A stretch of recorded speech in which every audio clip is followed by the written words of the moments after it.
We'll continue with determination of wage rates. So today we're going to talk about a monopoly seller of labor. And when we talk about monopoly seller of labor, we're simply talking about the trade union here. Why do we use a trade union? A trade union is the only one that could bring people together and create a monopoly out of them. Do you get it? So first, a trade union can act as a monopoly seller of labor by organizing workers into a collective body that sells their labor as a single unit to employers, thereby gaining significant bargaining power. So the influence is all about bargaining power. Individual workers, they might not be able to negotiate higher pay, better working conditions, conducive environment at work, because they lack knowledge. The knowledge they have cannot be vast as those of the employers. Okay. Do you get it? So this could be the reason why people would buy into the idea of being a trade union member. Do you get it? Sure. So this monopoly phase allows the union to push wages above the competitive equilibrium, similar to how a single firm with a monopoly in a product market raises price. A monopoly in a single market, in a product market, will increase price because it is a price maker. So this same goes to a trade union. A trade union will be able to negotiate higher pay. Why? Because it is the only seller, it is the only seller of labor. So it could have the ability to negotiate higher wage rate. Do you get it? Yeah. So that takes us to how a union becomes a monopoly seller of labor. Listen, it started with having a collective bargaining, having a negotiating power for collective people, like collective workers. For a trade union, what you do, or what they do is they organize workers, they put them together to become a collective body that sells their labor to employers as a unit. So it means they represent every individual member as one.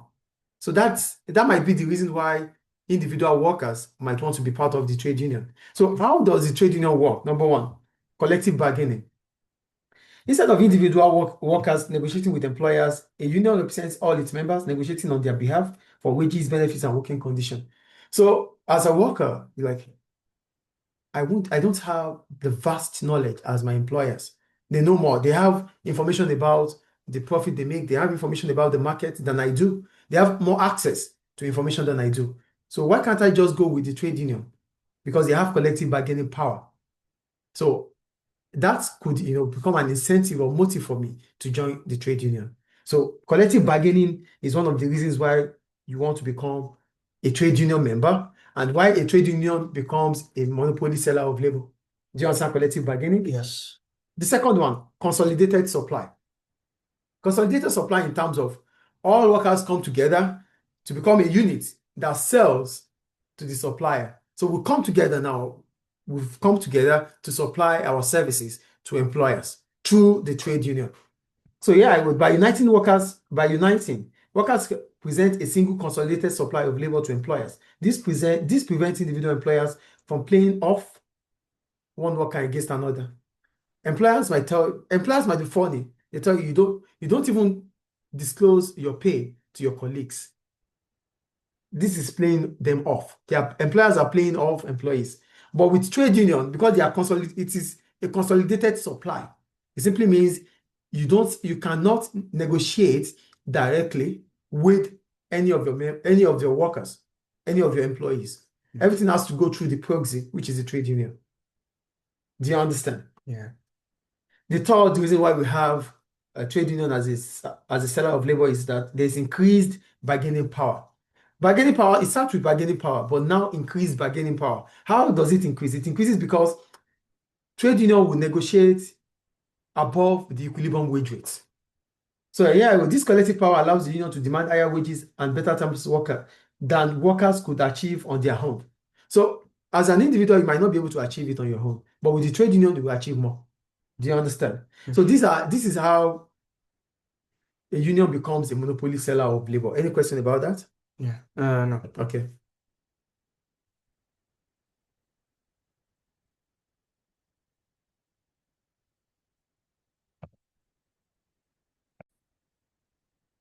We go to trade union in a competitive market. In a competitive market, the trade union, they attempt to secure higher wages above equilibrium wage rate for their members. And this simply means that they do this with collective bargaining. And with collective bargaining, it forces wage rate above equilibrium wage rate.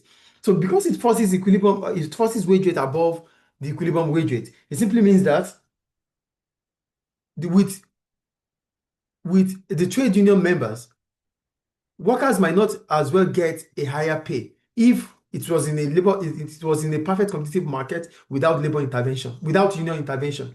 So in a perfect competitive market, in a labor market that is perfectly competitive, without union intervention, firms will pay at equilibrium wage rate. But with union intervention, they will be paying above the wage rate. Do you understand? So if negotiation now have to come above the equilibrium wage rate, what does that mean? It means the supply of labor will be more than the demand for labor. Do you get the point here? Do you get it or what? Yeah. So that would what? Decrease employment and real wage unemployment. So workers who remain employed benefit from higher wages, but those who lose their jobs or are unable to find work due to the higher wages will not.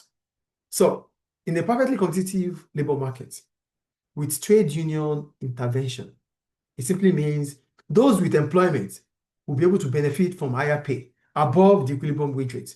But what happens to those who have lost their job or those who could not secure a job? They would never get a job. Why? Because the wage rate is too high for employers to pay.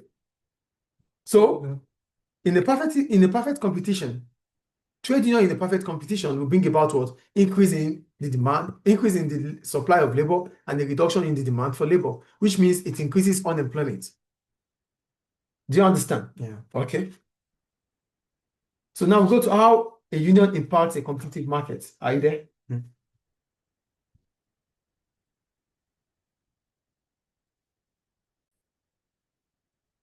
So how does a union impact a competitive market? Trade union will impact a competitive market with one, collective bargaining. And when we talk about collective bargaining, we're talking about the trade union acting as the voice of the workers. So that means they are the ones that negotiate on behalf of their members. And what does that mean? It means they will negotiate for better wages, they will negotiate for better working conditions and other benefits. So individual workers will do that through the trade union. So that is collective bargaining. That's one of the impacts of trade union in a competitive market. There's always going to be what? Collective bargaining, as the trade union will become the voice of the employees. Two, higher wages. Unions push for a wage rate higher than the rates that would exist in a perfectly competitive labor market without union intervention. So the second one is higher wages. Another impact on union or trade union in a competitive market is that they negotiate for higher wages, which means wages are expected to be, to be higher than the equilibrium wage rate. Do you understand the second point there? The third one, shift in labor supply. There's always going to be a shift in labor supply because an increase in the wage rate will become an incentive for workers to want to work. So the new higher wages create a horizontal supply curve for labor up to a certain point.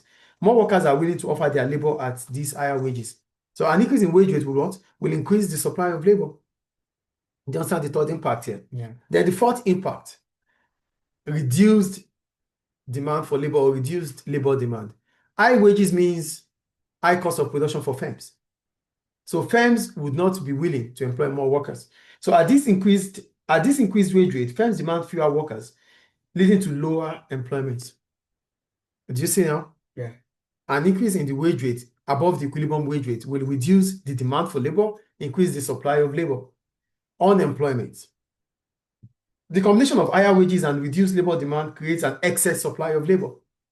High wage rate, a fall in demand for labor will bring about what? Excess supply of labor, resulting in unemployment for workers who are no longer employed. Not the workers that are employed. The workers that are employed would benefit more when trade union intervene in a perfectly competitive market of labor, because they will be able to get higher wages. But those that are unemployed or that lost their job will not be able to.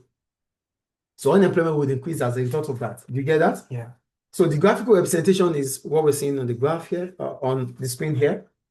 So I'm just going to switch it now.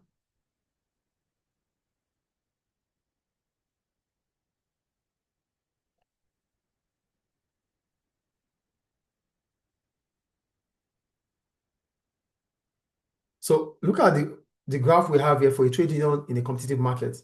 The trade union will the equilibrium market, the equilibrium point is OAOF at this point. You can see there, that is the equilibrium wage rate at F. Do you see it there? Please. But with trade union intervention, the trade union will negotiate for a wage above the equilibrium wage rate. So that means the wage rate is able to increase from OA to what? OB. Do you get it here? Yes. At this point, the demand for labor would what? Would contract. And if the demand for labor contracts, it means firms employ unemployed. That means it will reduce unemployment. It will reduce employment from OF to OE. Employment is at this point. Demand for labor would shift leftward, yes or no? Yes. That will shift from this point to here. Yes or no? Yes. So demand for labor would shift from OF to OE. Yes. Employment reduces at that point in time. Supply would increase from OF to OG, yes or no? Yes. But that's going to be what? Excess supply. So that means trade union will negotiate wage rate at OB, which brings about a rise in the wage rate from OA to OB, and this will reduce employment from OF to OE. And as a result of that, unemployment will increase from what? Unemployment will now be from E to G. E to G will be unemployment because of the excess supply. The red point here is excess supply, right? So that is where unemployment increases from EG. Is it clear? Any question about that? No. Okay. So stop here for today.